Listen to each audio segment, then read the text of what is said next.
Softwares that can effectively put business in order seem to be a pie in the sky around here. Any suggestions of working ones? When you handle that, then... okay, let me just give you this too, if it won't be too big a mouthful.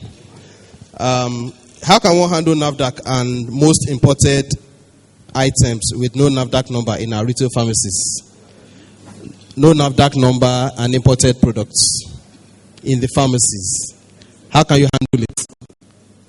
Then, that comes closely with, is it proper for a police officer to walk into one's pharmacy, pick up a drug without NAFDAC number, e.g. UK drugs, and invite the pharmacist on duty to police station?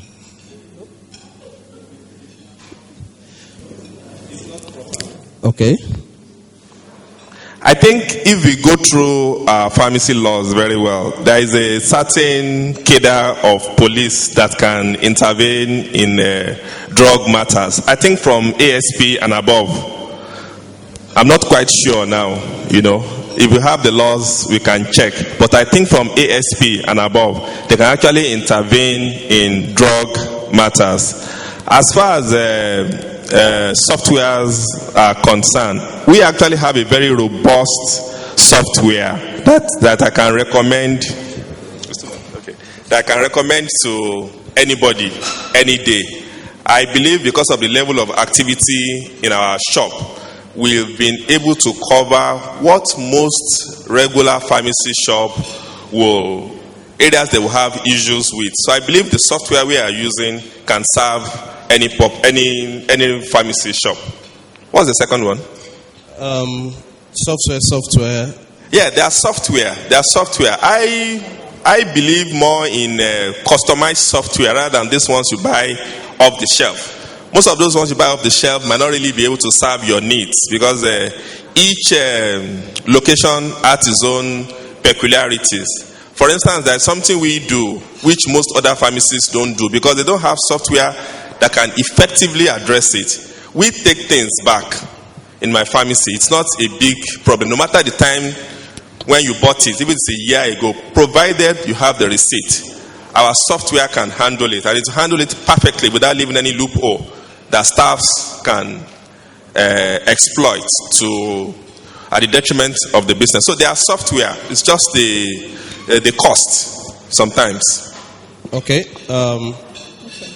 How can you detect a fraudulent individual? I'm going to interrupt you. Sorry. Right. Okay. Just a bit of information here, and I'll be real quick. Inventory management and the whole fraud issue. We use QuickBooks at the moment, but QuickBooks does a fantastic job.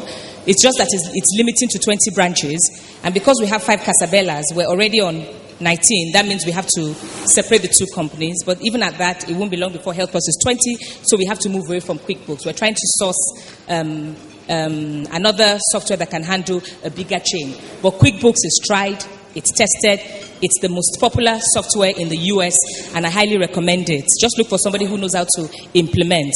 Back to the issue of inventory management, I want to emphasize the importance of IT. You need your robust IT system. And when I say IT, I just don't mean a computer to sell with. I mean a software similar to QuickBooks that can handle your point of sale, so you can sell with it. It handles your accounting end to end, your inventory management, and there's a new phenomenon that we all need to get. It's all part of the good pharmacy practice, the GPP I told you about, and that's your dispensing software. There's a gentleman coming to town. His name is Babatunde Akomolafe. He is partnering with a gentleman abroad to bring pharmacies. Pharmacies is Pharma, SYS. It's a dispensary software, and it is going to be free. I'll give Shino the website. There's a training session on the 30th of October. I would leave the link at the desk so that for those of you who are interested. But our dispensaries are supposed to be automated so that things like patient information, patient medication records you can track your patient's use of medication. It prompts you when there's an interaction and things like that. So point of sale, inventory management, accounting, and your dispensary software. IT is critical. Don't start your pharmacy without it, not in this day and age. And when you are fully automated, it's called automating your business, then things like reorder levels, your best sellers, your slow sellers, all kinds of reports you can do. You can also barcode your products. When your products are barcoded, obviously barcode comes with quite a few.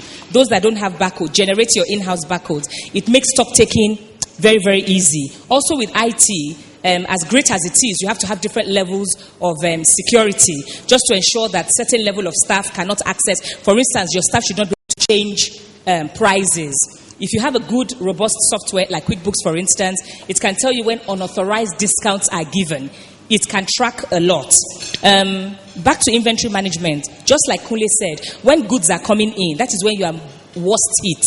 There's a limit to what your customers can steal on the shop floor. But your staff at your back end, at your receiving point, when you buy, that is where they can hit you hard. Because a small carton of Pfizer products can cost $500,000. You lose 4 of that, 1 million. So be very careful with your goods in.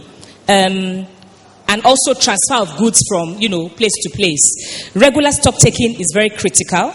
I like his idea. I learned that today. Daily reconciliation of your cash, that must be done. At the end of the day, it's your cash and your stock. Just remember, cash and stock. Reconcile your cash every day and reconcile your stock periodically. Bank statement reconciliation, very critical.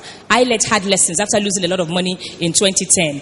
Don't assume that the teller you had equals money in bank. So reconcile your bank statement. Retail security, we're just investing in that. We've gone to China, it's cheap.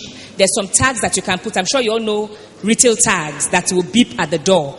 We're trying to decide, which products to put it on. How much should the product cost? Is it 1,500 and above, 2,000 and above? Selected items, what are those items that are prone to being stolen? So we're looking at retail security. We're getting those tags. CCTV is important. I know that Bayo he has 4 branches. He's got 4 branches in Niger area. He has integrated his stores. Anywhere in the world, he can view his stores on his laptop. Fantastic. Security guards, you need them. You need them not just to open doors, but to also do bag searches. And for your staff, we do bag searches. I hated to do it, but somebody told me it's got to be done. They do it in goodies, they do it in pack and shop. You have to do it. Maintain a good relationship with the police in your area. Very important. If they are good to you, they will arrest the fraudster in your business on a Friday. That guarantees that they spend at least 2 nights in the police station. Litigation, brace yourself. If you have to do litigation, just do it as a deterrent, just like Kunle said. Do name and shame. Blast it all over the company. Let them know what their colleagues have done. It's a deterrent. Now, just as he said, at the point of recruitment, it's very important to do your reference checks. I choose to believe that pharmacy is a sign of honor. And therefore, our reference checks are less rigorous. The reason why is we have the Pharmacists Council of Nigeria as a place to go to when things go wrong. At least the person will lose their good standing. So that kind of keeps pharmacists in check. But for all other staff of ours, accountants is ICANN. Here's the bar. But for all staff who do not have a professional association, then we insist on a guarantor. And the wording of our guarantee form nails the guarantor. So for instance, very recently, my HR officer made a big mistake. She sent a letter of termination to a staff that was still inside the shop. She flouted the SOP, our SOP on communication channel.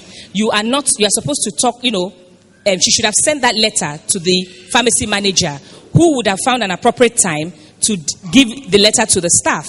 Instead, she sent a dispatch rider from the head office, handed the termination letter to the staff, who CCTV caught everything. The moment she got the letter, she became disoriented. And we were firing her for loyalty card fraud in the first place. You now get a letter while still on duty. The manager is totally unaware. The manager had kept sales on the table.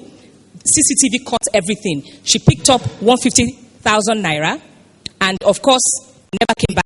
She's denying it, but CCTV caught everything. She's nailed. And luckily, her guarantor works in IGI. I've told the man, you either pay up or I embarrass you in IGI. I will not put Juliet's face in Punch. It is your own face that I will put in Punch. Juliet does not have anything to lose. So those are some of the things that you can do.